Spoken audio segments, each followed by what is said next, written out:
स्वागत करते हैं सुनील रामदास अग्रवाल जी का। आप चेयरमैन हैं Ramdas Draupadi foundation, vice president हैं श्री राम मंदिर निर्माण समिति रायपुर के और बीजेपी लीडर के तौर पर, और साथ ही ये खास मौका को होस्ट के तौर पर जिमी शेरगिल जी इस वक्त भारत 24 के मंच पर मौजूद है। तो एक बार जोरदार तालियां दोनों के लिए भारत 24 के इस मंच पर मौजूद हमारे सभी खास मेहमानों की तरफ से। सबसे पहले सवाल के साथ रामदास जी आपका स्वागत करती हूं, और क्योंकि हम बार बार चर्चा करते हैं आपके द्वारा किए जा रहे सामाजिक कार्यों को लेकर और इसके साथ ही धर्म को, सनातन को जिस तरीके से आप आगे बढ़ाते हैं, मेरा पहला सवाल उसी से जुड़ा हुआ है कि सनातन धर्म को लेकर आप हमेशा से बहुत सक्रिय रहते हैं और उसमें आपकी अहम भूमिका भी रहती है। राम मंदिर रायपुर के आप उपाध्यक्ष भी हैं, तो क्या कार्य और किस तरीके से उसको आगे बढ़ाते हुए आप इसमें अपनी भूमिका को निभा रहे हैं? पूर्णिमा जी, सर्वप्रथम तो मैं भारत 24 को धन्यवाद देता हूं, शुभकामनाएं देता हूं। बताना चाहूंगा अभी 2 वर्ष पहले ही भारत 24 प्रारंभ हुआ है, लॉन्च हुआ है। उस समय मुझे भी आने का अवसर मिला था जैसी सर मनोज जगासी जी के साथ। और बताना चाहूंगा पूरे भारत में ऐसा स्टूडियो नहीं है जो भारत 24 का आज दिल्ली में है, और बहुत कम समय में पिछले 20-20 सालों के चैनल को उन्होंने टक्कर दी है, प्रतिस्पर्धा दी है अपने कार्यों से। और मनोज जगासी जी तो गेम चेंजर का इनका जो कार्यक्रम है 1 साल पहले ही प्रारंभ हुआ है। पूरे देश की हस्तियों को बुलाते हैं, उनसे चर्चाएं करते हैं, उन्हें आपके चैनल के माध्यम से जनता को दिखाते हैं। निश्चित रूप से मनोबल देश का बढ़ता है उनके इन कार्यों से और लोगों को बड़ा सुकून मिलता है। शुक्रिया। सनातन धर्म को लेकर मेरा स्पेसिफिकली आपसे सवाल था रामदास जी। सनातन धर्म एक छोटा सा शब्द नहीं है, इसकी व्यापक अर्थ है। सनातन धर्म सिर्फ भारतवर्ष तक ही सीमित नहीं है, इसका संबंध पूरी सृष्टि से है, पूरे विश्व से है, पूरे धरातल से, पूरे पृथ्वी से है। हम तो पूरी इस पृथ्वी में भारत का देश एक छोटा सा हिस्सा है पूरे पृथ्वी में। मैं कहना चाहूंगा कि पिछले कई वर्षों में इस धर्म को, चाहे हम सनातन धर्म कहें, हिंदू धर्म कहें, कहीं न कहीं आघात पहुंचाया गया है। और पिछले 10 सालों में जरूर इसकी सुरक्षा के उपाय हुए हैं आदरणीय नरेंद्र मोदी जी के द्वारा। और मैं चाहूंगा कि भारतीय परंपरा जो है, भारतीय संस्कृति जो है, ये जो सनातनी हमारी सोच है और हमारी धरोहर है, इसको जीवित रखने के लिए पूरे भारत देश को हमें बड़े परिप्रेक्ष्य में देखना होगा और इसको सुरक्षित करना होगा। और जो इसको तोड़ने के लिए जितनी ताकतें अभी विश्व में लगी हुई है उनसे हमें बचना होगा। जी जिमी जी, मैं ये पूछना चाहता था कि हर इंसान के लिए धर्म का अलग, थोड़ा सा माइक क्लोज करेंगे जी। हर इंसान के लिए धर्म का अलग मतलब होता है, आपके लिए क्या अर्थ है? आपको बताना चाहूंगा, सनातन धर्म तो आदि काल से है, इसका पता ही नहीं कि प्रारंभ कब हुआ था। बाकी धर्मों को देखेंगे तो सबका इतिहास है, कोई 2000 वर्ष पुराना है, कोई 15 वर्ष पुराना है, कोई 5000 वर्ष पुराना है। किसी कालखंड में किसी कारण से कुछ मतभेद के चलते या कुछ नाराजगी के चलते इनका जन्म हुआ रहा होगा, लेकिन इनकी अपनी छोटी उम्र है और इनकी जो सोच है बहुत व्यापक नहीं है। इनके पास ऐसा कोई बताने के लिए धर्म के प्रति ऐसा कुछ मानव जाति के लिए, प्रकृति के लिए, सभी प्राणियों के लिए ऐसा कोई इनके पास बताने के लिए कोई सब्जेक्ट नहीं है जिसको आप समझ सके कि हाँ, इनका जो धर्म है वो बहुत ही व्यापक मतलब लोगों को जीवन जीने के लिए प्रेरित करता है। लेकिन सम्मान सबका होना चाहिए, कोई भी धर्म हो। हिंदू धर्म ये नहीं कहता कि सिर्फ हमको मानो, चाहे मुस्लिम धर्म हो, ईसाई धर्म हो, अन्य धर्म हो, जैन धर्म हो, बौद्ध धर्म, बहुत से धर्म किसी किसी कालखंड में पल्लवित हुए, पुष्पित हुए, सभी के सम्मान है। लेकिन मैंने अध्ययन किया और देखा है, भारतीय परंपरा, हिंदू धर्म, सनातन धर्म के सामने ये सब बेमानी है। अगर मैं सकारात्मक राजनीति की बात करूं तो कहा जाता है कि सकारात्मक राजनीति देश की दिशा और दशा को पूरी तरीके से बदल सकती है। आज के राजनेताओं के लिए कोई संदेश रामदास अग्रवाल जी की तरफ से?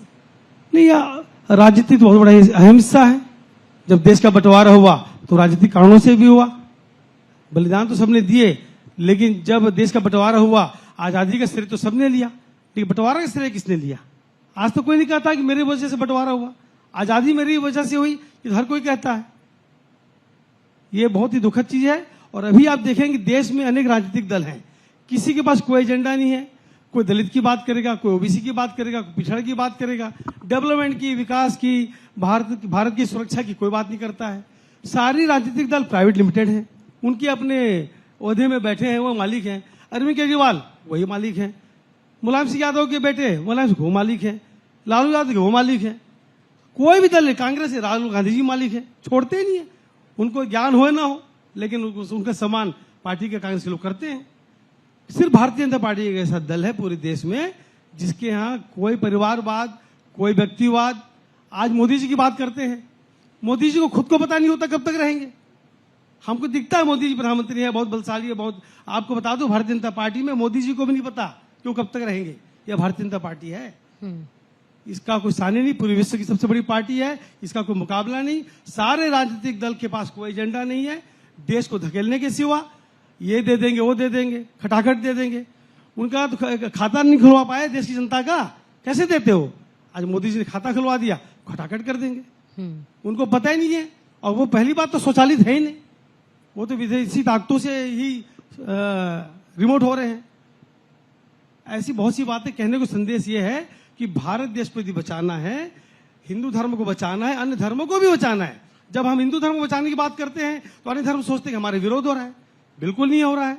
अन्य धर्म के भाइयों से मैं कहना चाहूंगा, आप ये मानिए कि भारत देश हिंदुओं का देश है जिसमें आप भी रहते हैं और आपका पूरा सम्मान है। आपके अपने देश में आपका सम्मान नहीं है जितना सम्मान अन्य धर्मों के लोगों का भारत में है। भारत ने सबको अपनाया है और आगे भी अपनाएगा। हम डरते भी नहीं है, हम कहीं जाने के लिए नहीं बोल रहे हैं, लेकिन जो अनाधिक तरीके से, घुसपैठ तरीके से आए हैं, हम उनका विरोध करते हैं जी। इस बात को समझ लीजिए। भारत देश की धरती देवभूमि धरती है।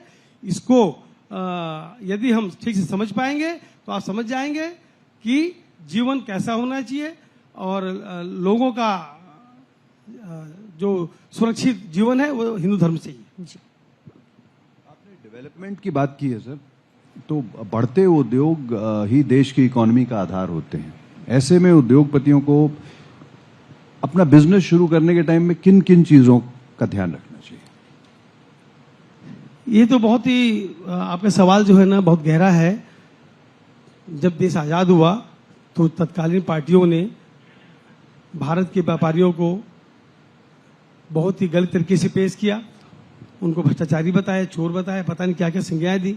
जबकि आपको बताना चाहूंगा इसकी व्याख्या ठीक से कभी हुई नहीं। मेरा ऐसा मानना है, मजदूर मजदूरी करता है, किसान किसानी करता है, अधिकारी नीति बनाते हैं और जनता के सेवक जनता की आवाज को उठाते हैं और व्यापारी व्यापार करता है। तो जो धन का साइकिल है, धन का, वो व्यापार में होता है। मजदूर को मजदूरी मिलेगी ना, किसान को उसका फसल का मूल्य मिलेगा, अधिकारी को उसका वेतन मिलेगा और जनसेवक को तो सेवा करनी है। तो ये जो भ्रष्टाचार के बारे में, व्यापारियों के बारे में उनका जो अपमान होता है, मुझे बहुत दुख होता है। मैं भी व्यापारी वर्ग से हूं। इस देश में यदि कोई व्यापारी व्यापार करना चाहे, वो अपनी बात शासन को रखे, अधिकारियों को रखे, उसको इतने चक्कर लगाने पड़ते हैं जितना उसको काम करने में मेहनत नहीं है, उससे ज्यादा तो काम को प्रारंभ करने में उसकी मेहनत है कि मैं काम को कैसे प्रारंभ करूं। इतने लिटिगेशन है। भारत देश का व्यक्ति मुश्किल से 3 घंटे काम करता है, 6 घंटे तो लिटिगेशन में रहता है। आज उसकी नोटिस है, आज यह नियम नहीं है, आज ये परेशानी है। मात्र 3 घंटे का। आप भी अपने जीवन में कभी कल्पना कीजिएगा 3-4 घंटे ही काम करते हैं, बाकी लिटिगेशन कोई ठीक करते रहते हैं।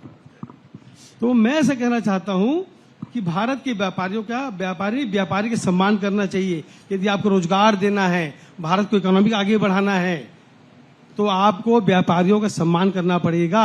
अधिकारी, ब्यूरोक्रेट से और नेताओं से मेरा निवेदन है, आप इस देश के मजदूर, किसान, व्यापारी का सम्मान कीजिए, उनको आगे बढ़ाइए। मजदूर, किसान, व्यापारी क्या कर लेगा? मजदूर उसके साथ नहीं होंगे तो, किसान नहीं होंगे तो क्या खा लेगा? वो अन्नदाता कहलाते हैं। मजदूर, किसान, व्यापारी, इन्हें बचाओ नेताओं, अधिकारी से। उनको कहिए कि वो इनका सम्मान करें। भारत जब भी विकसित राष्ट्र होगा जिस दिन भारत का मजदूर, किसान, व्यापारी उन्नत होगा, उसका समर्थन होगा, उसका साथ होगा। ये मेरा पूरी देश की जनता से निवेदन है। मोदी जी से भी इस मंच के माध्यम से मेरा निवेदन है, आपके पास भी सीमित वर्ष रह गए हैं कार्य करने के लिए, तो आप जरूर अब दुनिया की झंझट से आप बाहर आकर, कौन पार्टी क्या कह रही है, कौन क्या कर रहा है, आप अपना एजेंडा को लीजिए। दुनिया के जवाब मत दीजिए। अब आपने बहुत जवाब दे दिया है। अब आप 5-6 साल जो बचे हैं उस पर आप काम कर लीजिए। आपने क्योंकि उद्योगपतियों की बात की और उद्योगपतियों के समर्थन की बात की, तो आप तो खुद एक सफल उद्योगपति हैं रामदास जी। हालांकि आपने इसका पारदर्शी तौर पर एक जवाब दे दिया है पार्शली, लेकिन और क्या आप चाहते हैं कि सरकार व्यापारियों के हित में कदम उठाए? कोई सुझाव आपकी तरफ से है या आपको लगता है कि व्यापारियों की सुनी जाती है, कहीं कहीं पर सुधार की जरूरत है? मेरा ऐसा मानना है, व्यापारियों के सुझाव शासन को लेना चाहिए और जो व्यापारी जो आप सुझाव दे, पूरे इस भारत के परिप्रेक्ष्य देखें, जो जो प्रदेश है, जहां जो जलवायु है, जहां जहां का जो फसलें हैं, जो वहां की भाषा बोली है, उसके आधार पर तय करने चाहिए। और पूरे व्यापारियों को मतलब यह जो अनैतिक, एक बात और जोड़ना चाहूंगा, यह जो अनैतिक दोहन हो रहा है, क्योंकि व्यापार के पास बहुत अच्छा एजेंडा नहीं है। आप देखेंगे उद्योग खोलने हैं, एक पश्चिम में हो जाएगा, उत्तर में, एक दक्षिण में, सब जगह पॉल्यूशन फैल रहा है। आप एक जगह चिन्हित कीजिए, एक इलाका चिन्हित कीजिए, इधर फैक्ट्रियां होंगी, इधर इसका काम होगा, इसका इधर ऐसा काम होगा, तब वो व्यवस्थित होगा। आपको पता ही नहीं है कि कहां पर क्या करना चाहिए, क्योंकि सारी जनता के ऊपर थोप देते हैं। अभी मैं रायपुर की बात करूं, वहां पिछली सरकार ने एमओयू किए उद्योगपतियों से बहुत सारे, लेकिन यह नहीं बताएगा आपको उद्योग कहां लगाना है। छत्तीसगढ़ में 33 जिले हैं, उद्योगपति जहां का आवेदन लगा देगा वहीं सैंक्शन हो जाता है। उससे क्या अव्यवस्था फैलेगी? आपका लॉजिस्टिक नहीं है, व्यापारी तो व्यापार कर लेगा, लेकिन उससे अव्यवस्था फैलेगी। आपको पूरी व्यवस्था, रेल, आपको ट्रैक की व्यवस्था, पानी की व्यवस्था, आवाजाही की व्यवस्था, सड़कों की व्यवस्था, आपको कार्य प्रारंभ से पहले मजबूत इंफ्रास्ट्रक्चर बनाना चाहिए, फिर वहां पर उद्योग लगाना चाहिए। हमको बाहर निर्यात करने के लिए कोई ज्यादा सामान नहीं बनाना चाहिए। चीन में बहुत ज्यादा प्रोडक्शन हुआ, विश्व में मंदी का दौर आया, वहां के लोग परेशान हैं। माल यदि उतना नहीं, जितनी बड़ी फैक्ट्री उन्होंने खोली है उतना उत्पादन नहीं करेंगे, उनकी फैक्ट्री वायबल नहीं होगी। हमें अपनी कैप्टिव कंजम्पशन को लेकर ही उद्योग लगाने चाहिए, निर्यात की चिंता नहीं करनी चाहिए, क्योंकि आप कभी भी मंदी की दौर चपेट में नहीं आएंगे। जब आपको जितनी भूख लगी है उतना ही खाना बनाएंगे तो डर काहेगा? दूसरों पे निर्भर क्यों रहे कि हम वहां निर्यात कर देंगे, वहां भेज देंगे। उसने आपका माल लिया तो लिया, नहीं लिया तो नहीं लिया, या उसकी आर्थिक स्थिति खराब हो गई। लंका डूब गया, पाकिस्तान डूब गया, म्यांमार डूब गया, सारे डूब रहे हैं। जहां जहां चाइना के पैर पड़ेंगे कोई बचेगा भी नहीं। जी जिमी जी। सर, राष्ट्र सर्वप्रथम के सिद्धांत को आप बहुत महत्व देते हैं, जो कि आज की युवा पीढ़ी में थोड़ा कम देखने को मिलता है। क्या कहना चाहेंगे युवाओं को? नहीं, युवा पीढ़ी तो संभाल लिया है जी। अभी भारत देश में युवा पीढ़ी आगे बढ़ रही है, उसी का कारण ही भारतीय जनता पार्टी आगे बढ़ी है। नहीं तो पहले क्या बोलते थे, हम तो 3 दशक से कांग्रेस को वोट देते हैं, क्या करें, अब क्यों बदले, ऐसी सोच थी। जब से मीडिया हाउस आया है देश में, डिजिटल हुआ है, लोगों को जानकारी हुई है कि पहले क्या हुआ है, सारे युवा जागृत हो गए। इस युवाओं को मैं धन्यवाद देना चाहूंगा इस मंच के माध्यम से। निश्चित रूप से जब राष्ट्रीयता की बात होती है, वाह्य सुरक्षा के साथ आंतरिक सुरक्षा भी जरूरी है। आप देश के संसाधनों का सदुपयोग करें, एक दूसरे के साथ मिलजुल कर रहे हैं। आप सोचते हैं कि आप बड़े आदमी हो जाएंगे और आपके इर्द लोग बड़े नहीं होंगे, तो क्या फायदा? आप खुशहाल रहेंगे, आपका पड़ोसी खुशहाल नहीं रहेगा, तो क्या फायदा? आपका समाज उन्नत हो, पड़ोसी उन्नत हो, आप स्वयं उन्नत रहे, आपका देश उन्नत रहे। हम तो जब वसुधैव कुटुंबकम की बात करते हैं तो भारत देश ही मजबूत हो जाए, हम ऐसा नहीं बोलते हैं। पड़ोसी राज्य भी मजबूत हो, समझ में नहीं आता उनको तो लगता है गरीबी भली छाई रहे, जनसंख्या बढ़ा लें और राज करें। जी, नियत समझिए बात, उनको पता ही नहीं है। क्योंकि उसका कारण गलती उनकी नहीं है, उनकी धर्म ने उनको सिखाया नहीं है। हम बार बार इसीलिए कहते हैं वो सनातन धर्म में ही है। आप भी खुश रहिए, दूसरे खुश रखिए। दूसरे खुश रहेंगे तभी आप खुश रह सकते हैं। आप दूसरे को क्या खुश रखेंगे? दूसरे खुश रहेंगे तभी आप खुश रह सकते हैं। आप अकेले प्लेन में बैठ जाइए, कोई यात्री ना रहे आपके साथ, जाके दिखा दीजिए। ट्रेन की बोगी में आप अकेले बैठ जाइए, 4 घंटे सफर करके जल्दी से रामदास जी 2 अंतिम के सवाल आपसे लेना चाहूंगी, क्योंकि जी, समय भी बहुत सीमित लेकिन रहा है। अगली बार पीड़िमा जी मुझे ज्यादा समय देना। बिल्कुल, भले आप गेस्ट कम बुला लेना। नहीं, आपकी मौजूदगी भी जरूरी, बाकी मेहमानों की मौजूदगी भी बहुत जरूरी है, और इसीलिए कॉन्क्लेव सफल रहते हैं, जैसा कि आपने पहले कहा है। लेकिन क्योंकि आपने थोड़ी देर पहले पोल्यूशन की बात की, आप उद्योगपति होने के साथ साथ पर्यावरण संरक्षण पर लगातार काम कर रहे हैं, उसके बारे में अगर ब्रीफ में कुछ बता पाए तो। इसके बारे में तो मैं कहूंगा ही। मैं तो रामदास द्रौपदी फाउंडेशन का चेयरमैन हूँ जी। पिताजी का नाम रामदास जी, माता का नाम द्रौपदी देवी। मैंने उनके सामने, उनके रहते ही फाउंडेशन का गठन किया 2014 में, उनकी 50वीं वर्षगांठ के अवसर पर। उन्हीं के सामने मैंने देखा कि यदि जीवन को चलाना है तो पर्यावरण को सहेजना होगा। अब पर्यावरण की पहलू बहुत है, जिसमें सबसे प्रमुख है पौधरोपण। और मैं पौधरोपण भी नहीं कहता, वृक्षारोपण। पौधे तो लगा देते हैं 1 फुट के 2 फुट के, वो सस्टेन होते ही नहीं है। फोटो भी बहुत खिंचवा लेते हैं, खिंचाना भी चाहिए, उसका कोई विरोध नहीं है। लेकिन आप अपने नर्सरी में, बाड़ी में, क्षेत्र में, गांव में, खलियान में आप पौधों को बड़ा कीजिए 6 से 8 फुट से 10 से 12 फुट, अपनी ऊंचाई से भी बढ़े। उसके बाद वर्षा काल में अपने इर्द गिर्द उसको रोपित कीजिए। पौधारोपण करना भ्रूण हत्या के बराबर है। लेकिन पहले चूंकि इस बारे में कोई सोचता नहीं था, जंगल कट रहे थे, ध्यान नहीं आया, बाद में ध्यान आया। आज मोदी जी ने एक पेड़ मां के नाम कहा। हम तो विगत दशकों से इस काम को कर रहे हैं। मैं पूरे भारत देश की जनता से आह्वान करना चाहूंगा, सरकारी कार्यक्रम तो चलते रहेंगे, मोदी जी आह्वान करते रहेंगे, अच्छी बात है। आप इंडिविजुअल कैपेसिटी पे इसे आंदोलन बनाइए और इसकी चिंता कीजिए। इस धरती पे सिर्फ आप ही का जीवन नहीं है, और भी बहुत से प्राणी रहते हैं, उनका भी जीवन है। आप अपने ही पेट नहीं भर पा रहे हैं, मुफ्त में राशन योजना, मतारी वंदन योजना, तो और प्राणियों का आपकी क्या विसात है कि आप उनका पेट भर देंगे। पेड़ ही एक ऐसा माध्यम है, पेड़ लगाइए, पानी भी सुरक्षित होगा, वातावरण भी सुरक्षित होगा। दिल्ली की हवा भी जहर, अभी मनोज तिवारी जी बोल के जा रहे थे, जहर घुल गया है। ये सारा वातावरण आपके पर्यावरण से होगा, पेड़ों से होगा।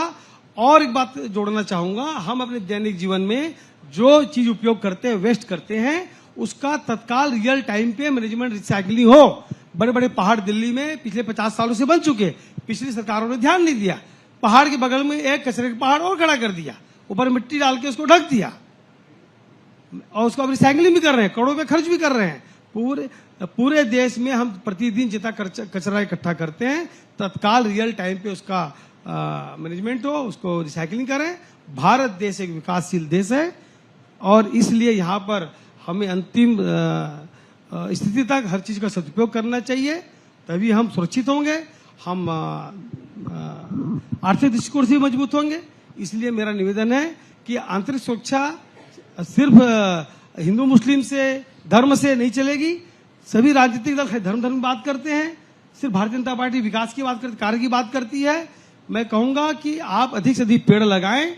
और एक योजना और बताना चाहूंगा मोदी जी को इस मंच के माध्यम से, केंद्र सरकार को, अगर वो ग्रामीण महिलाओं को प्रत्येक परिवार 1000 पेड़ का मूल्य दे दे, 50 रुपए, 50,000 रुपए उसको मिलेंगे सालाना, उसका परिवार पल जाएगा। कोई आपको मुफ्त में पैसे देने की जरूरत नहीं है। और जब वो 6 फुट का पेड़ रोपित करेंगे वर्षा काल में, आपको ट्री गार्ड की जरूरत नहीं है, कोई खर्च की जरूरत नहीं है। जैसे आपका 1 साल का बच्चा हो, 6 साल का बच्चा हो, जो फर्क है उसमें भी फर्क है। अपने आप वर्षा काल में वो बड़ा हो जाएगा। कोई बकरी खा ले, गाय खा ले, कोई फर्क नहीं पड़ेगा। सपोर्ट थोड़ा सा और दे दीजिए, खर्चीला भी नहीं है। मैं दोबारा आह्वान करना चाहूंगा, आप महिलाओं को ग्रामीण क्षेत्र में, उनकी बाड़ी में पानी भी होता है, गोबर भी होता है, खाद भी, उनके पास समय भी होता है। ग्रामीण जीवन से शहरी जीवन में आने के लिए पलायन भी रुकेगा। शहरी जीवन बहुत कष्ट में है, आपको बहुत काम करना पड़ता है, तब आप जी पा रहे हैं। गांव में रहिए, कुछ काम नहीं करना पड़े, क्योंकि वहां उतनी आवश्यकताएं नहीं है। शहर में जीने के लिए तकलीफ है, हर चीज पैसे से मिलती है, टैक्सी के पैसे, लाइट के पैसे, मोबाइल के पैसे, रहने का पैसा। झोपड़ी में भी एसी लगा है, मजबूरी है, वो सो नहीं पाएगा। रहता है 50,000 की झोपड़ी में 50,000 का एसी लगा हुआ है। तो ये है शहरी जीवन। तो गांव को यदि सुरक्षित करना है, वृक्षारोपण को आगे बढ़ाइए। आप निश्चित रूप से एक पेड़ 50 रुपए का, उसकी कीमत क्या सोचते हैं? जब बड़ा हो जाएगा तो 5 लाख। इकोनॉमी में आप कहाँ पहुंचेंगे, समझ नहीं पाएंगे। मेरे इस आह्वान को, बहुत छोटी सी बात है, बहुत बड़ी बात है, वृक्षारोपण को आंदोलन बनाइए और पूरे भारत को जंगल बनाइए। जी जी जी जी, मेरा जो अगला सवाल है वो एक हद तक तो आपने आंसर ऑलरेडी कर ही दिया है, उसका उत्तर दे दिया है। पर्यावरण संरक्षण में आप एक गेम चेंजर की भूमिका निभा रहे हैं। क्या आपको लगता है कि भारत में और जागरूकता लाने की जरूरत है? भारत में तो हमेशा जागरूकता लाने की जरूरत है। जितना अच्छा नींद भारत के लोग लेते हैं, पूरे विश्व में ऐसा कहीं नहीं होता है। यहाँ तो सोने वाले लोग ज्यादा है। यहाँ तो हमेशा अवेयरनेस की जरूरत है, हर सेक्टर में, चाहे वो राजनीति हो, सामाजिक हो, व्यापारिक हो, जहां भी जाए आपको बार बार बताना पड़ता है, तब यहाँ भारत का आदमी काम करता है। अगर आप कुछ और भी मांग लेते रामदास जी, तो शायद वो पूरा हो जाता। मुझे कहा गया है कि मैं आपको और समय दे सकती हूं और हम और ज्यादा बातचीत कर सकते हैं। मैं आपसे ये जानना चाहती हूं, क्योंकि आपने पॉलिटिक्स की बात भी करी, आपने सामाजिक जीवन की बात करी, आपने पर्यावरण संरक्षण से लेके जो सामाजिक कार्य आप करते हैं उसकी भी आपने बात की। आपका सबसे पसंदीदा क्या है इसमें से? सबसे ज्यादा इंटरेस्ट आपको इन सब कामों में से किस में आता है? क्रमवार यदि बात करें तो सबसे पसंदीदा कार्य सबका भी होना चाहिए, वो है सामाजिक कार्य, जिसको हम कर्म कहते हैं। धर्म से कर्म बड़ा कहते हैं। वो क्या है? सामाजिक कार्य, यही तो कर्म है। फिर धर्म की बात करें, धर्म की बात इसलिए करनी चाहिए कि यदि धर्म रहेगा तो आप कर्म करेंगे, एक दूसरे के ही पूरक है। और फिर यदि आप राजनीति की बात करें, चूंकि अब पावर का समय आ गया है, आज यदि मोदी जी प्रधानमंत्री नहीं होते तो आज हमारी स्थिति नहीं होती। मतलब आज वो प्रधानमंत्री नहीं है तभी कुछ कर पा रहे हैं। अभी 240 सीट आई, इतने में देखो सारे मतलब हार कर भी खुश होने वाले लोग तो पहली बार देखे कि चलो हमने ऐसा कर लिया। अभी तिवारी जी ने कहा कि हम क्लियर मेजॉरिटी में आए हैं, तो कई लोग को पता नहीं है। आप कहाँ क्लियर मेजॉरिटी में आए हो? आपकी 240 सीट आई है, उनको पता ही नहीं है। चुनाव एनडीए ने लड़ा है, भाजपा ने नहीं लड़ा है। और भाजपा और एनडीए क्लियर मेजॉरिटी में है, लेकिन उनकी नजर भाजपा की 240 सीट है, 272 नहीं है। ऐसी तो सोच है। राजनीतिक दृष्टिकोण से मोदी जी की, इस देश की जनता की ये बहुत ही बड़ी जरूरत है, क्योंकि यदि आप पावर में रहेंगे तभी आप चीजों को ठीक कर पाएंगे। ये इस देश की जरूरत है। इसलिए सामाजिक कार्य, धार्मिक कार्य, फिर राजनीतिक कार्य। लेकिन राजनीति में आपका इंटरेस्ट बहुत पुराना और सक्रिय तौर पर भी आप रहे हैं। आपके व्यू पॉइंट्स भी उसको लेकर काफी ज्यादा हैं। मैंने बताया ना, मैंने समझा, मैं राजनीति में इसलिए इंटरेस्ट लिया कि शायद मुझे भी पावर मिलेगा तो मैं भी मोदी जी जैसा गिलहरी प्रयास कर सकूं देश के लिए, मैं भी कुछ अच्छा कार्य कर सकूं। इसलिए मैं राजनीति में आना चाहता था। पार्टी ने अभी मौका नहीं दिया है और न देगी तो भी कोई चिंता नहीं है। उनकी विचारधारा के साथ चलें, यही बहुत है। आप यदि कुछ नहीं कर सकते, साथ तो दे सकते हैं, साथ दीजिए। आप जीवन के ये अंग है, जो कार्य आप कर सकते हैं दैनिक जीवन में कीजिए, नहीं तो जो लोग कर रहे हैं उनका साथ दीजिए। जैसे भारत 24 है, अब इसको कैसे बोलेंगे आप? उसको ऐसे बोलूंगा, भारत 24 जब से स्टार्ट हुआ है आप देखेंगे ये चिंता करते हैं, सबको बुलाते हैं। पिछले 2 साल में जितने राजनीतिज्ञों को और भी नामचीन लोगों को इन्होंने बुलाया है मंच में, किसी भी चैनल ने नहीं बुलाया। आप काउंट कर लीजिए, आज भी 10-12-15 लोग आने वाले हैं। आप भी बैठे हैं। भारत 24 में यह अवसर, आज मुझे भी अवसर मिला है। मैं अपनी बात को कह पा रहा हूं। एक डिजिटल मीडिया एक ऐसा माध्यम है जिस पर आप एक ही सेकंड में पूरी दुनिया में अपनी बात कर सकते हैं।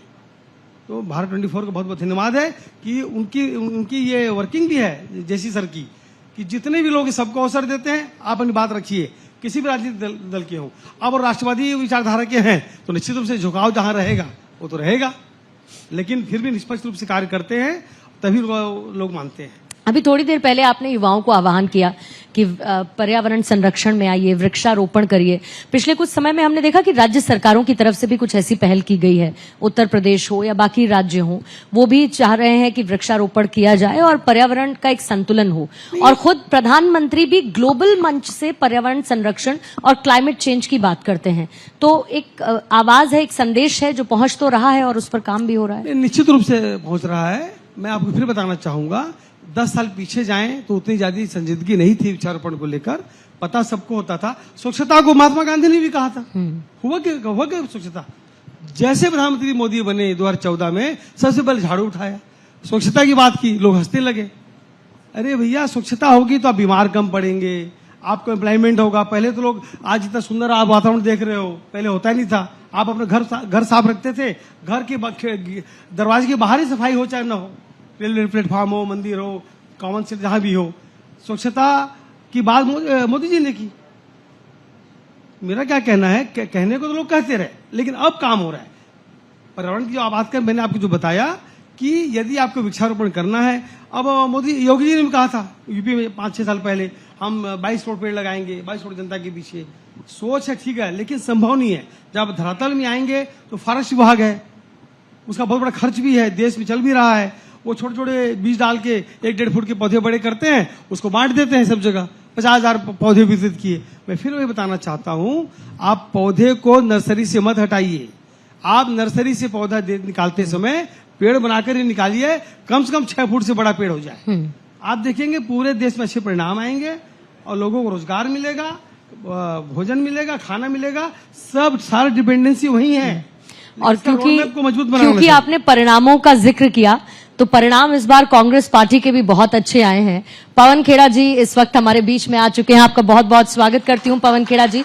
जोरदार तालियों के साथ आपका नहीं, स्वागत ऐसा किया है, जाए। परिणाम अच्छे इसलिए आए कि जनता देख रही थी कांग्रेस को कुछ काम नहीं मिल रहा है, कम सीट देने से इनको भी काम पे लगाएं, थोड़ी सीटें बढ़ा दी है।